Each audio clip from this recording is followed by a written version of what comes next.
I just wanna dance the night away with senoritas who can sway. Welcome to this video where we're looking at how we can play a simple strumming version of the Mavericks and Dance the Night Away. Now you will notice that I was using two different versions of kind of the same chord there. This is part of a series where we're looking at how to play two chord songs where the songs are two chords for the entire way through, but one of those chords is a bar chord, and we look at different options, the full bar chord way and other easier options to enable you guys to go on to learn to play whatever you want to be able to play. That's what I want to enable you guys to do after going through these series and working through other video recommendations in case you struggle with any of this, and you'll find some of those links to helpful videos, more on bar chords, more on strumming and rhythm, things like that, all in the description below. And no, at the moment, I am not available for bar mitzvahs, weddings and funerals as a singer. So the two chords we have in this song are an E major chord, okay, the standard E major chord.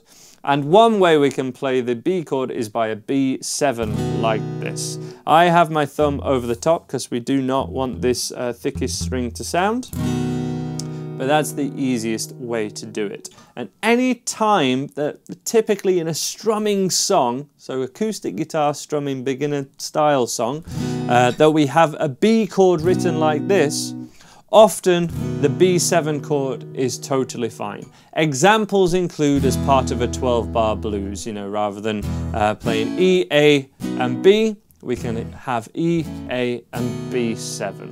And this is stuff that I look at as part of level 7, which is the last level of my beginner's course. So adding the bar chord in there, definitely not a beginner thing in my opinion. And we want to be showing you and leading you the breadcrumbs to what works and what doesn't work here. Because if for example, you have a song where the first chord of the song is a B, and that song is likely therefore in the key of B, B7 typically isn't an option. It's not good to play a B7 in that case, and it's not good to swap it out. So we do at some point, perhaps, need to learn this way of playing a B. So this is at the 2nd fret. I have my first finger much lower than I would if it was, you know, an F chord or anything, because the root note of this chord, the lowest note we want to hear, is this note just here. This is it's the B. We're muting, therefore, string 6 by pressing the first finger against the thickest string, and then we have fingers 2, 3 and 4 in this fashion. We could, of course, play this same chord, same sound, with the 3rd finger resting against those same 3 strings, which I personally do not like at all. I do not find this comfortable. Does not work for my hands, doesn't always ring out. I can wing it, I can get through it,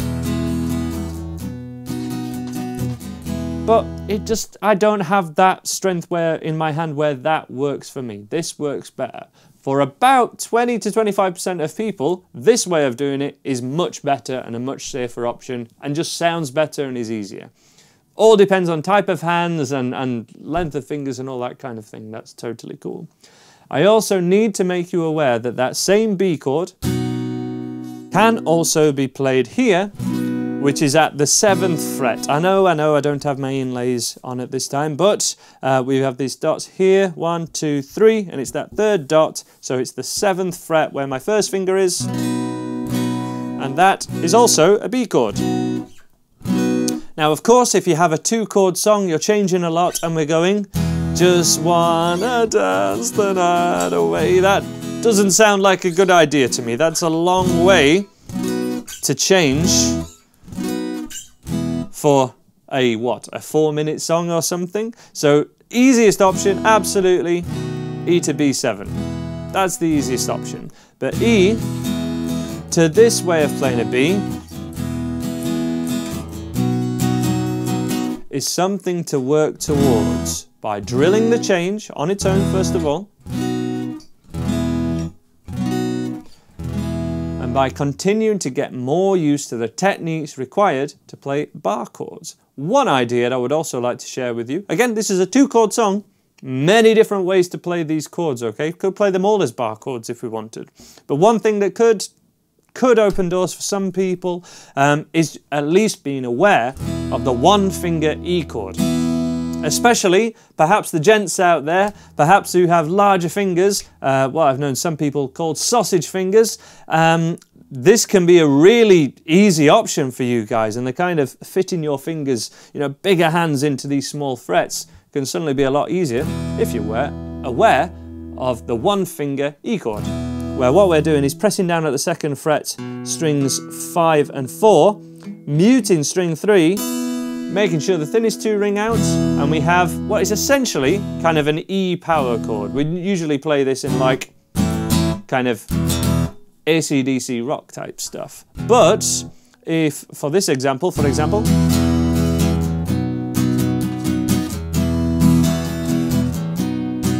I now don't have to barely move that first finger at all. I'm adjusting it to do the kind of bar chord stuff it needs to do. Remember, for this way of playing a bar chord, the only notes that actually have to ring out from that first finger are the thickest one and the thinnest one.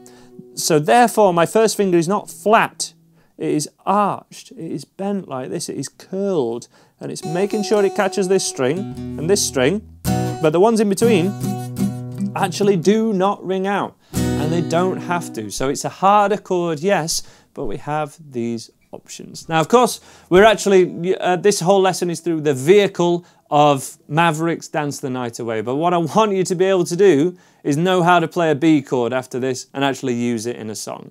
So you now have at least 3 options. You have the option of playing E to B7, and using the strumming pattern. The strumming pattern I was using was down, down, up, down, up, down, down, down, up, down, up, down, per chord.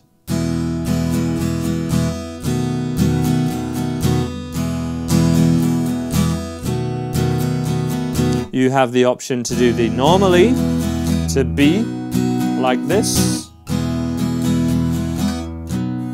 Look at that change of the thumb. The thumb is here, behind the neck, but it goes even lower to do this bar chord. Elbow moves in.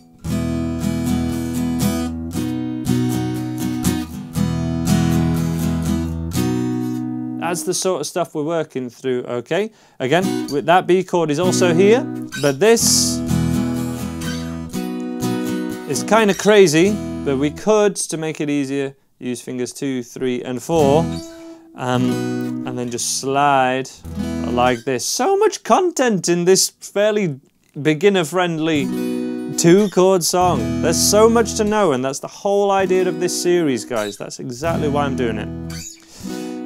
So finally, the one finger E chord is an option. I'm not saying this is going to be perfect for everyone, but I imagine there's about 20% of people, perhaps the folks with, you know, bigger fingers, the sausage fingers, no offense intended, it's just, you know, that's what the students I've taught in the past have called them. And that's with the one finger E chord, which is an E power chord. Loads of fun. Have a go at playing along to the original record with that one, because it's the same all the way through. You'll get more help on the website, links in the description, and of course on the Andy Guitar app, which is now available on iOS and on Google Play, so whatever device you have, you can watch my lessons on there. More help coming with all that, and links to the rest of this course should be on the screen now. Take care of yourselves.